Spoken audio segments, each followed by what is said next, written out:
morning and welcome, ladies and gentlemen, to this very special segment today on the 8th of the 8th. Yeah, that's right. It's 8th of August today.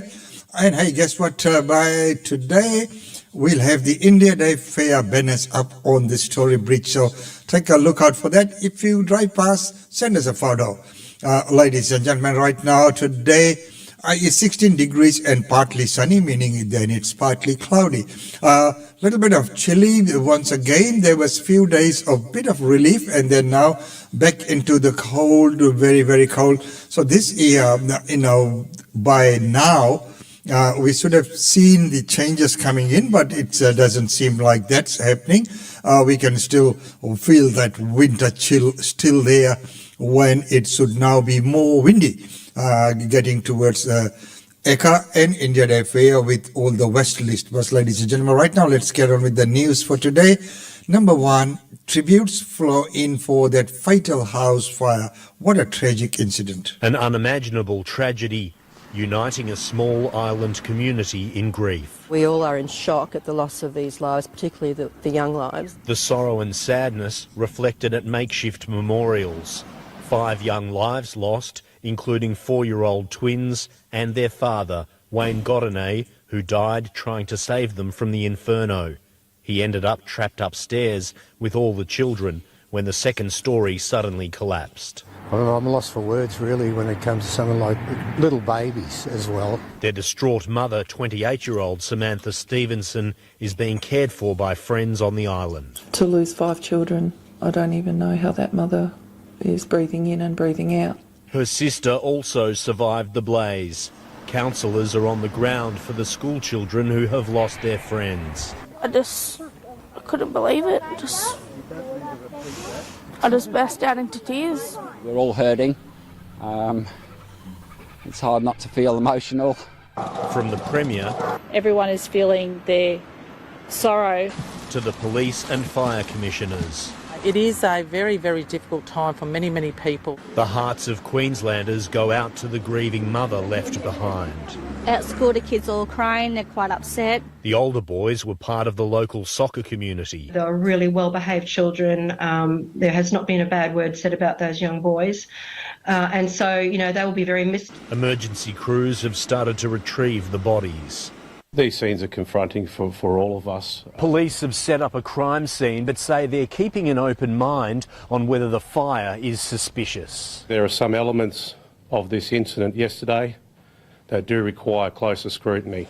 The dead father was known to police, but they can't reveal the reasons why. For now, the focus is on the mother as she prepares to say a final farewell to her entire family. George Roberts, ABC News, Russell Island.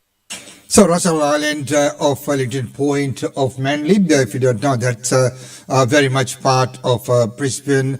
And our heart goes out to those people, 5, kids and that twin in that as well. But the mother, 28-year-old, how would she be coping up with all this trauma at this point in time? And as the authorities are still working, investigation is underway, and we'll keep an eye out on how it all transpires. Well, right now, after COVID and everything, during COVID, I must say that the flu was under control. People were getting vaccinated and things seem to be okay. But right now, why does it seem like everyone's just getting sick? If it feels like there's suddenly sickness all around you, you are not imagining it. The combination of a particularly bad flu season and rising rates of other flu-like illnesses are the main culprits. But as is often the case, another wave of COVID is just around the corner. Dr. Norman Swan is the co-host of The Health Report and joins us here in the studio. So, 2 nasty strains of the flu, is that right? Well, there are a few strains of the flu going around. Most of them they fit with the vaccine. So if you've been immunised against flu, you're pretty well protected. Well over 90% of the strains that are going around are fit with the vaccine and the flu, so that's good news. The other good news is that flu is coming off the top. So it probably peaked in late June and it's now coming down. And the other virus that people might have heard of, RSV, respiratory syncytial virus, that seems to be coming down as well. Those are seasonal viruses, perhaps helped by the warm winter, but they are beginning to come down. Those other viruses that are around at the moment, essentially a lot of these viruses are seasonal. COVID's not, but those other ones are. So as we come into spring and even summer weather in spring because of climate change, we're going to see other viruses around, but they're not necessarily the viruses that get reported on. Okay, but they're presumably effective treatments for these sorts of viruses? There are very few treatments for any viruses. So for RSV, there is a monoclonal antibody that can be used in infants. And some of those drugs are yet to be approved in Australia. There's a vaccine for older people with RSV, but essentially vaccination is the main protection that we've got. And anybody watching this, even though the flu season might be coming off, if you're pregnant, you should be immunised at any time of year. You do not want to get flu. It's bad for you, bad for the baby. I know that the Northern Hemisphere is being hit by a fresh wave of COVID. I mean, presumably that will make its way to Australia. Is it a very different variant? No, it's all part of the Omicron family. So it's still within the Omicron family, which, it's not a great virus, but it's not as bad as Delta was. So we haven't got variants that become more dangerous. And it comes in waves and just keeps on coming and going like that. We don't know the numbers because people aren't getting tested as much. But hospitalizations are down at the moment and deaths are down in Australia. But you can expect that to go up again because that's the way this virus works. So you can't relax it. And comparing it to influenza, according to government statistics, 2,000 people have been hospitalized with influenza this year so far, 137 in ICU. The rolling 7-day average for COVID is 1,200. So there have been thousands of hospital admissions with COVID compared to 2,000 overall in several months with influenza. So it just shows you the comparative difference between the two. COVID is still worse than flu. And people aren't getting vaccinated? They're not. Still 5 million people at least under-vaccinated. So you should be getting your 2023 booster of COVID if you haven't had COVID or the vaccine within 6 months. The message is still loud and clear. Do get vaccinated. It's not done and dusted. It seems to be an ongoing thing, well, at least for now. So if you haven't had your shot, the time is now. Right now to the referendum, and the Prime Minister builds up momentum for the Yes campaign.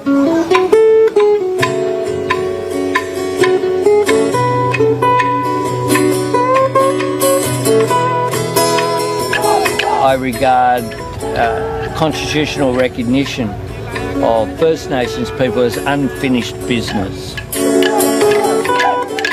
It will be a confidence statement about who we are. For the Prime Minister, the weekend's Garma Festival of Indigenous culture was an important opportunity to build momentum for the Yes case. I will be voting for my children's future and your children's future, connected together in this ancient land. I feel like saying what he said. A lot has happened in the years since the Prime Minister outlined the proposed wording of the constitutional change at last year's festival. 12 months ago, for starters, there was the hope of bipartisanship. In the spirit of cooperation, which is so necessary, can I acknowledge the Shadow Minister for Indigenous Affairs and the Shadow Attorney General, Julian Leeser. The Yes campaign's early hopes of bipartisanship are a distant memory. Mr Dutton has been to Garma several times already recently. It's a love-in for Labor, for Mr Albanese. I'd ask Mr Albanese to attend Alice Springs again. A poll by the Redbridge Group on the weekend, the first since the official Yes and No cases were published, showed the No vote now having a significant majority, 56 to 44. It's a reality check after, I suppose the positivity that emerged from Garma. It is getting more divisive out there is no doubt about that. The division has been both clearly on view and deeper since federal parliament returned last week. While the opposition complains that the government is talking about the voice at the expense of issues like the cost of living, most of its question time attack has focused on the voice, or more correctly, on issues it wishes to link to the voice. On 34 occasions, the Prime Minister told Australians he was committed to implementing the Uluru Statement in full. which includes a treaty. When will we hear a straight word from this Prime Minister? The opposition, like the unofficial No campaign, has been pushing hard on the argument that what the Yes campaign and the government aren't telling you is that there is a broader agenda, that a vote for a voice will automatically lead to a treaty. You may remember this unofficial brochure from a few weeks ago. It directly suggested that the voice would automatically result in a treaty and in increased taxes. The opposition is also questioning the role of the proposed Makarrata Commission. That is, a body designed to enable truth-telling about Australia's history. Advocates of the voice respond that there is nothing in the referendum question which commits anyone to anything as far as treaty and Makarrata is concerned. It strikes me that the opponents of the referendum, those who are advocating a no vote, want to talk about everything but what the question is about. Recognition, listening in order to get better results. The problem is that the government has got itself into a terrible knot on both the treaty question and on Makarrata. At first, the PM said there were already treaties being written at local levels. Correct. But he appeared evasive on the question of a federal treaty yesterday. But at a Commonwealth level? Back in treaty is occurring. There's 400 Indigenous nations in this country. So we're not talking about centralised operations here. And the government also sounds evasive on the question of the Makarrata Commission. The government has committed to spending $5.8 million on a truth-telling body, and the opposition claims it has already spent $900,000 of that. But the government has repeatedly been unwilling or unable to say exactly what that money has been spent on. My question is to the Minister for Indigenous Australians. Would the Minister outline where $900,000 has been spent on the Makarrata Commission process? What the question relates to is investing in a better future for Indigenous Australians. With the polls looking very grim for the voice, the campaign has moved on again. The PM has faced continuing questions about whether the government would legislate the voice if the referendum fails. He counters by observing that both sides of politics support legislating the voice. Their commitment to legislate a voice completely undermines every argument that they make against it. Every argument. They clearly acknowledge it is needed, otherwise why would they legislate it? Clearly they recognise it will make a positive difference, otherwise why do they say legislate it? But he says the crucial issue is that constitutional recognition of the voice is what Indigenous Australians have asked for, and that supporting that is, in effect, the first act of recognition. The only difference between the two positions is that we are putting forward the position of constitutional recognition in the form that has been requested by Indigenous Australians themselves over a period of 2 decades. And the Yes camp is also now warning voters who might be wavering about the risks of betting on either a legislated voice or on the recognition issue coming back to a referendum in another form they prefer. Many people in the Republic referendum thought it had come around again. Yes! The Prime Minister continually asserts that the voice is an issue for Indigenous Australians, not about him. The opposition and the No campaign continually present it as a child of Canberra and the elites and Anthony Albanese. This referendum is primarily about him, his legacy, what he wants to leave behind. This is entirely about him. The PM says the debate shouldn't be about politics, though this seems to be a little ambitious given how the No case has been running. Financial Review political editor Phil Curry last week reported a Coalition MP's text message saying, quote, "We can't win the election unless we defeat the voice solidly. That is, we need to defeat it to get to the election starting line." For now, the government is concentrating on the starting line for the referendum, an official campaign running for a few weeks before an expected mid-October vote. It has to hope that while the majority of people polled are against the voice, the majority of voters have not yet even engaged. Well done.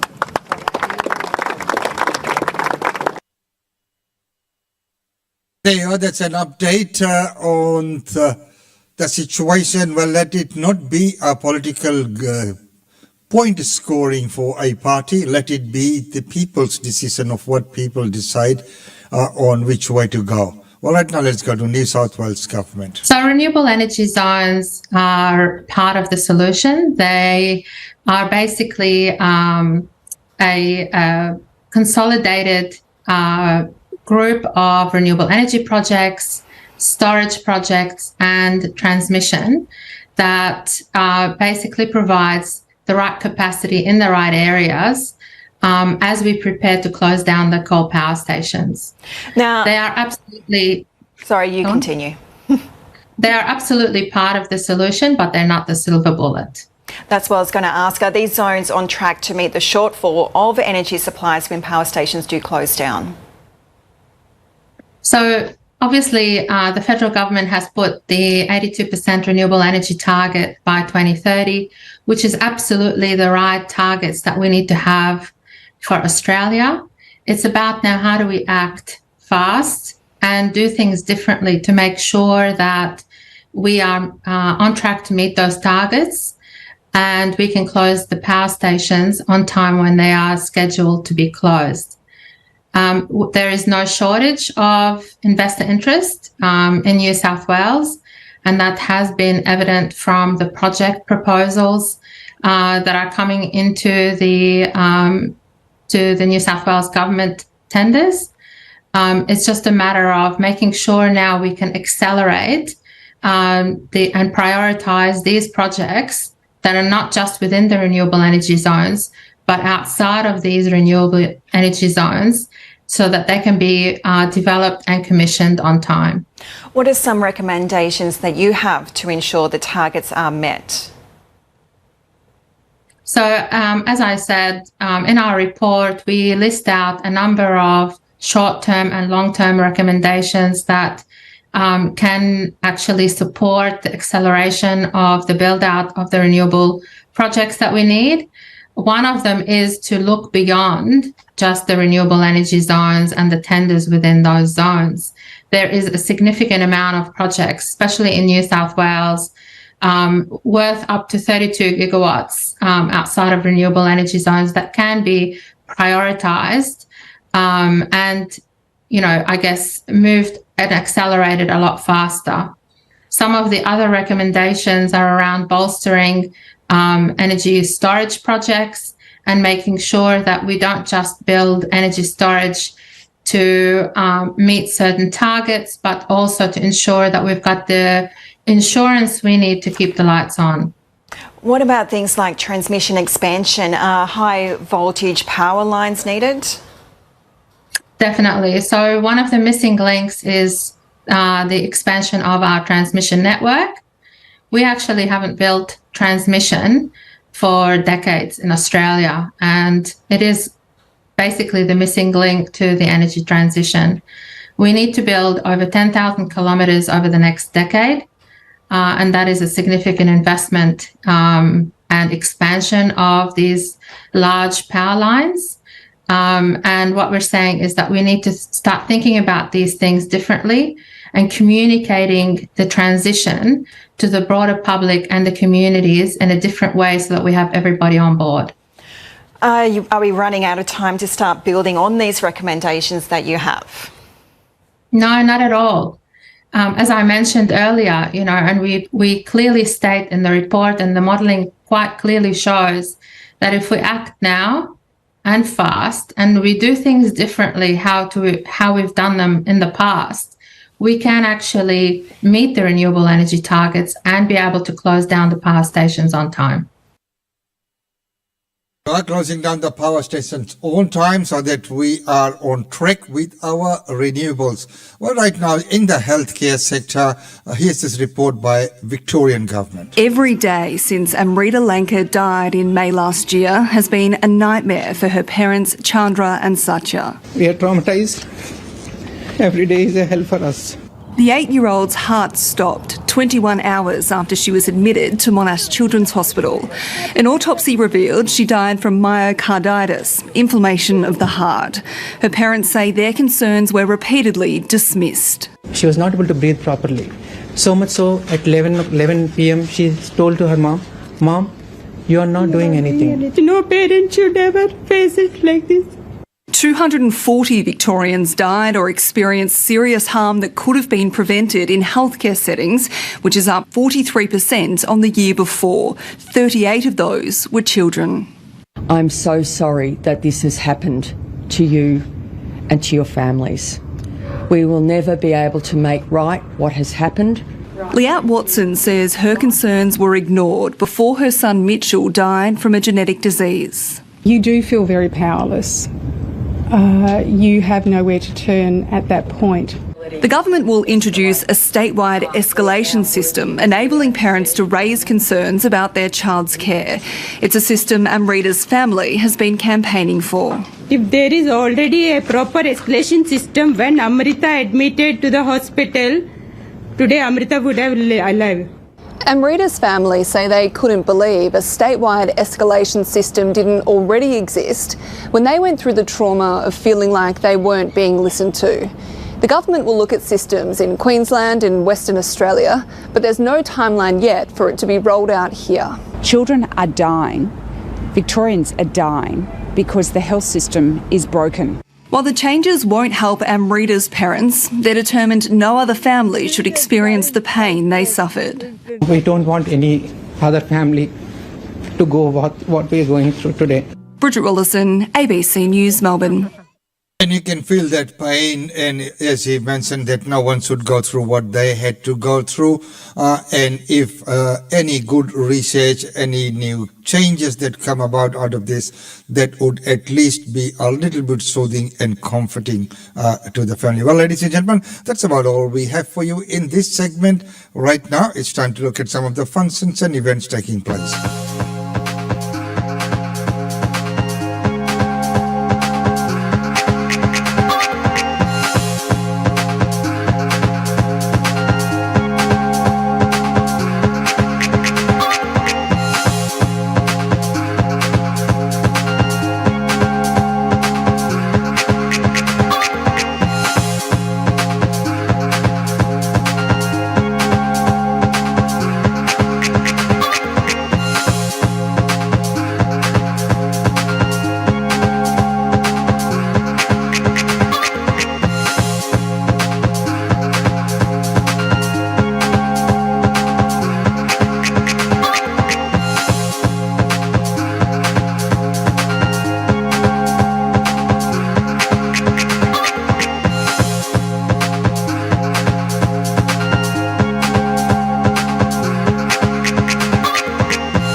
And there you are, ladies and gentlemen, up to date on Australian Indian Radio. Hey, it's good to have your company back. And as we know, Brisbane Indian Times August edition will be out and about this weekend, and the online edition will be on from today. So, keep an eye out for that. It's a bumper issue, so many functions and events that are taking place, and so many events that have been covered, and so much news articles in there as well. As we heading towards our 20th year in September, it's been a long journey up to that point in time, and it's all been made possible with your support. Well, ladies and gentlemen, until tomorrow, it's goodbye from us. We will see you then. As usual, it's been wonderful having your company. See you.